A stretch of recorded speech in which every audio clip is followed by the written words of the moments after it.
évidemment dans l'after jusqu'à minuit. Les drôles de dames se préparent. On commencera par le Portugal avec Nicolas Villas. Le Portugal battu 3-0 par les Pays-Bas en amical ce soir. Et puis ensuite, les avis tranchés de Philippe Auclair, de Fred Hermel, de David Lorto, de Simone Rovera sur leur sélection.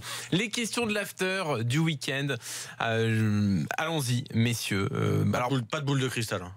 Tu vas pas m'énerver Daniel qui est resté calme. Il n'y a pas de boule de cristal, pas de question qui est favori pour. D'accord. C'est okay, pareil, j'essaie d'arrêter, mais bon. Voilà. Kipembe aura-t-il une minute en sélection avant 2019 ? C'est presque de la boule de cristal, ça. Qu'est-ce qu'on sait ? T'es pas loin. C'est vrai. Mais le fait qu'il soit jamais utilisé, là encore, on parlait de la compo probable pour demain. Il n'est pas dedans. Mais j'espère. Mais le problème, c'est que demain... C'est vraiment meilleur les défenseurs centraux qui jouent en équipe de France ? Non, on est tous d'accord là-dessus. C'est une sorte de profil. Il devrait essayer, mais les mecs ayant de l'avance, t'as l'impression que si tu les fragilises en les sortant, c'est des postes qui sont compliqués. Parce que tu sens que tu dois donner un peu de confiance à ceux qui y sont. C'est pas comme l'attaquant que tu vas changer en cours de match parce que tu veux du sang frais et puis le mec devient un peu un joker et puis éventuellement il pique la place de l'autre. Défense centrale, t'as l'impression tu dois installer les mecs. Ah mais si tu les sors, tu le fragilises. Et en fait, tu n'arrives jamais vraiment à gérer ces trucs-là. Mais ils sont fragilisés même sans les sortir. Mais je suis d'accord avec toi. Et moi, je trouve que c'est un peu insoluble. Alors après, est-ce que demain... Non, pas insoluble. Oui. Si. Ça dépend de ce que tu veux dire derrière. Si tu veux dire que ça peut pas se diluer, c'est... Non. Que tu vois pas la solution. Ouais, qu'il n'y a pas de solution. Insolutionnable. C'est ça, je pense, non ? Un problème insoluble. Bon, bref, oui. Soluble, non, c'est soluble, ça va pas. Demain, si tu veux faire jouer Koscielny, parce qu'il y a longtemps que tu l'as pas fait jouer, tu vas le sortir, non, tu vas lui faire un match entier. Et qu'est-ce que tu vas faire ? Tu vas faire Umtiti une moitié de match, et puis après tu vas mettre Kipembe une mi-temps. Mais non, mais tu mets Koscielny et Kipembe, quel est le problème ? Et Umtiti, c'est la Russie. Umtiti, il se repose. Il aurait fallu changer complètement la charnière. Oui. Non, mais alors, pourquoi pas ? Sauf que si on se pose encore la question aujourd'hui, ça veut dire qu'il n'y en a pas un, voire deux qui sont détachés et qui font l'unanimité. Alors que pendant un moment, il était clair, c'est Varane Koscielny. Varane Koscielny, c'était la charnière. Mais comme Umtiti réussit au Barça... Mais tu sais que je pense qu'il y a 3 jours, la charnière, c'était Varane Umtiti et c'est parti, on fait la Coupe du Monde avec. Mais là, enfin bon. Est-ce que j'ai le droit de dire que sur Twitter, on m'a envoyé un petit... Non, mais... Vas-y, il n'y a pas le cochon. Non, parce que c'est intéressant et j'avais pas fait attention, mais... Les 4 défenseurs dont on parle là ont joué autant dans leur club cette saison. Ah oui, c'est très intéressant. Alors je précise que je ne suis pas contre la liberté d'expression. Non, c'est intéressant justement.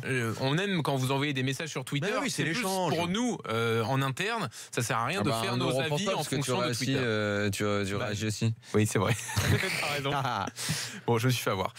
Autre question de l'after. Giroud est-il légal de Jean-Pierre Papin et Juste Fontaine ? Il a mis autant de buts qu'eux en équipe de France. Non, évidemment que non. Je t'aurais bien dit quelque chose, mais je peux pas. Mais... Non. De me taire. Ta question est un peu débile. Effectivement, elle l'est. Mais bon, je vous ai arraché un petit sourire, donc c'est pas mal. Non, mais en même temps, il met 30 buts comme eux. T'imagines Juste Fontaine l'époque en plus. Non, c'est vrai. C'est compliqué. C'est vrai. C'est pas les mêmes styles. Papin n'a jamais joué de Coupe du Monde. Hein. Il a joué un Euro. Il dépendait aussi d'une époque où l'équipe de France n'était pas celle d'aujourd'hui non plus. C'était pas un grand joueur. C'est ça que t'es en train de nous dire ? J'essaie de comprendre, c'est pas facile, il y a beaucoup de silence. C'est pas forcément de sa faute si l'équipe de France à son époque n'a pas été en Coupe du Monde. Non, c'est sûr. Non, c'est sûr. Non mais va-vous de ton idée là, c'est insupportable. Non, mais je pense que si c'était un si bon joueur, on serait allé à la Coupe du Monde ? Non, il aurait peut-être fait une autre carrière à partir du moment où il s'est barré de l'OM, quoi. Ah ok, bon. Par exemple, quoi. Très bien. C'était un putain de buteur quand même, quoi. Assurément, mais il a fait... bien sûr, ouais. Il veut pas aller au bout là. Mais non, mais quand il est parti, il s'est pas imposé. Et puis il part de l'OM et c'est là que l'OM est champion d'Europe, quoi. C'est pas ok, mais c'est vrai qu'il est Ballon d'Or, mais il y a eu d'autres mecs qui ont été Ballon d'Or et qui ont pas marqué l'histoire. Je pense pas que ce soit un joueur qui ait marqué l'histoire, voilà. Non, parce qu'il n'a pas été dans les équipes qui ont gagné. Qu'il a été un super buteur à un moment. Oui, un long moment quand même. Ouais, en Ligue 1, très bien. En Ligue 1. Ok, ils vont en finale avec lui et il gagne pas, il s'en va, il gagne. Insolvable, tu voulais dire tout à l'heure, je pense. C'est ça. Au lieu d'insoluble. Autre question de l'after. Non plus, encore moins. Je sais pas. Insolvable, c'est carrément quand t'as pas l'oseille. Quand t'as pas l'oseille. Non, je sais pas. Tu devrais pas lire, tu devrais te fier à moi et basta. Demain, donc on vous annonçait la titularisation d'Adrien Rabiot. Est-ce qu'il risque d'attraper froid ? Je sais pas. Non, parce que là, il y a la météo qui a annoncé. Il débute. Ils sont où? Ça joue à Moscou? À Saint-Pétersbourg. Qu'a dit la météo? Faut regarder. Mais non, Daniel, le problème, c'est la météo, il fera froid, rentré en cours de match, les gars. Arrêtez d'être médisants. Mais on sait, Pierre. Il était rentré en cours de match. Là, il va s'échauffer. Mais tu ne parles pas des bidons. On sait qu'il a dit ça pour ça. Il va s'échauffer avec son survêt, avec peut-être même son petit kawé. Et donc tout va bien. Il va monter en température tranquillement dans son survêt et son kawé. Il les enlèvera juste avant le match et il sera chaud dès le début. Parfait. Et je pense même qu'il pourrait y avoir une température positive au coup d'envoi. Donc voilà. Oui, et Papin a effectivement fait la Coupe du Monde en 86, mais enfin bon, pour le peu qu'il a joué, il était juste présent, quoi. Ouais. Voilà. Ça compte pas. Dernière question de l'after, puisque donc on vous a mis la compo tout à l'heure, avec donc ce 4-3-3. Alors donc il devrait être à droite dans un milieu à 3. Est-ce que Pogba sera dans une bonne Pog position? Mais il voulait pas jouer à droite quand même à un moment. Mais le problème, c'est que... Pour moi, il est dans la bonne position. Pour toi, c'est sa bonne position. C'est autre chose. Il y a que lui qui sait. Mais, il a toujours dit qu'il était plus à l'aise plutôt côté gauche, puisqu'il nous l'a dit. Mais que ce soit à la Juve ou à Manchester. Moi, je pense c'est sa position. Et puis, tu sais quoi, une fois de plus, tu dois pas faire en fonction de la volonté d'un tel ou d'un tel. Tu dois faire en fonction de ton équipe. Et en ce qui me concerne, moi, je Matuidi à gauche, indéboulonnable. Kanté en 6 points de base devant la défense. Et si Pogba joue, il est à droite. Voilà. Comme au début de l'Euro. Il me semble. Voilà, c'était ça. Exactement.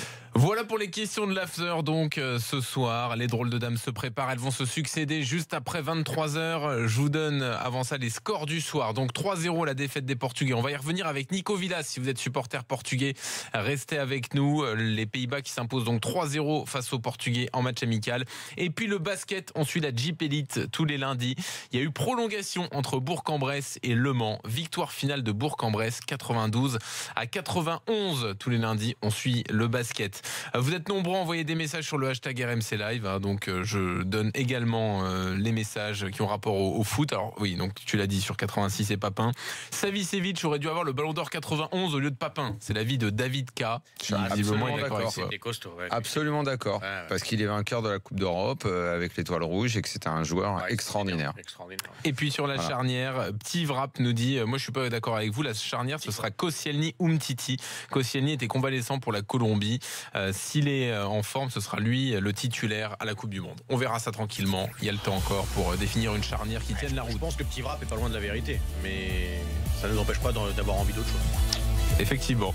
Les drôles de dames, les avis tranchés, les sélections, c'est l'after spécial foot international jusqu'à minuit. À tout de suite.